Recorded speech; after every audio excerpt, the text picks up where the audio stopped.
মাজার দুনিয়া নাই, তার মতন বড় দুঃখী আর কেউ নাই। মাজার দুনিয়ায় নাই, তার মতন বড় অভাবী আর কেউ নাই। এই জন্যই তো কবি বলছেন, বনে থাকে বন বাদুরি, বাচ্চা জ্বলে তার বুকে, তবু মায়ে বাচ্চা বলে না, পড়লে হাজার দুঃখে। বিদেশেতে যদি কারো সন্তান মারা যায়, পশু পক্ষী না জানিতে জানে তাহার মা। কথা বলেন ঠিক না ব্যাটি? বাদানো ওই এলাকার অনেক ভাইয়েরা, বনানী থানার অনেক ভাইয়েরা বিদেশ থাকে। ও যুবক, কোন মায়েরে তুমি বুড়ি কয়ে গালি দাও? কোন মায়েরে তুমি বিদেশে ভুলিয়া যাও? কোন মায়েরে তুমি কলেজে ভর্তি হওয়ার পরে মেসে থাকিয়া মায়েরে ভুলিয়া যাও? তুমি মনে করতেছো মা তোমারে ভুলিয়া গেছে? না রে ভাইয়া, না না না, এক মিনিটে কথাটা বলিয়া দেই, দেখেন তো দেখি দিল নরম হয়নি, একটু কান্নাকাটি করা যায়নি? আমি জানি না বাজান, এই ময়দানে কার মা নাই, এই ময়দানে কার বাবা নাই, এই ময়দানে যার বাবা মা নাই তার মতন বড় দুঃখী আর কেউ নাই।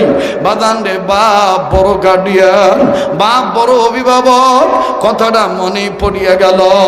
এক মিনিটে বলিয়ে দে বন্ধু, অনেকে আমাদের মাদ্রাসায় গিয়েছে, নিজ প্রতিষ্ঠানের কথা বলতেছি, আসরের নামাজ পড়িয়া নিজ প্রতিষ্ঠানের বারান্দায় দাঁড়াইয়া ছাত্রদের খেলা দেখতেছি, খুব ভালো লাগতেছে, ছেলেরা কত সুন্দর খেলতেছে। আমার বন্ধুগণ কেউ চোখ বন্ধ করে আছে, কেউ আবার আমার বন্ধুরে ছোট্ট বল নিয়ে খেলতেছে। এক একজনের এক এক রকম খেলার দৃশ্য। হঠাৎ করে মেন গেটের দিকে নজর গেল, নজরে ধরা পড়ে গেল একজন বাবা কয়েকটা বিস্কিটের প্যাকেট নিয়া আর ফল ফ্রুট নিয়া সন্তানের সব অপেক্ষায় আছে, সন্তানের সাথে সাক্ষাৎ করবে। বাজান এই অপেক্ষায় বাবা দাঁড়ায় রইছে, সন্তানকে বাপ তালাশ করতেছে। বাপ সন্তানকে তালাশ করার আগেই, খুঁজে পাওয়ার আগে আগেই সন্তানের নজরে বাবা পড়ে গেছে। এইবার এই ছেলেটা খেলা বাদ দিয়া দিল, খেলা বাদ দিয়া নিজের গায়ের ধুলাবালি ঝাড়ে আর ঘামের পানি মোছে, আর সহপাঠী ছাত্র ভাইদেরকে ডাক দিয়ে বলে, আমি আর আজকে খেলবো না,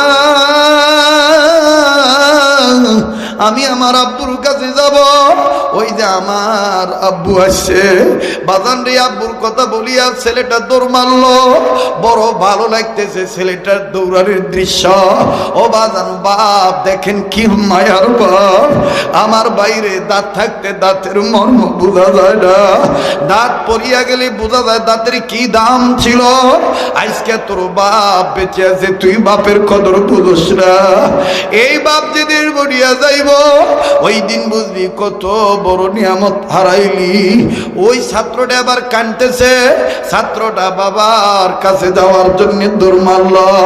বাবাও দুই হাত বাড়ায় দিল।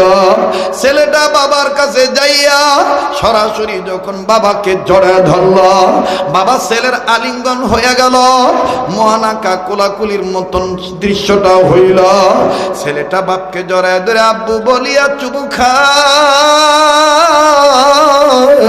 বাবা আব্বু বলিয়া বাচ্চাটার নাকে মুখে গালে কপালে চুমু দেয়।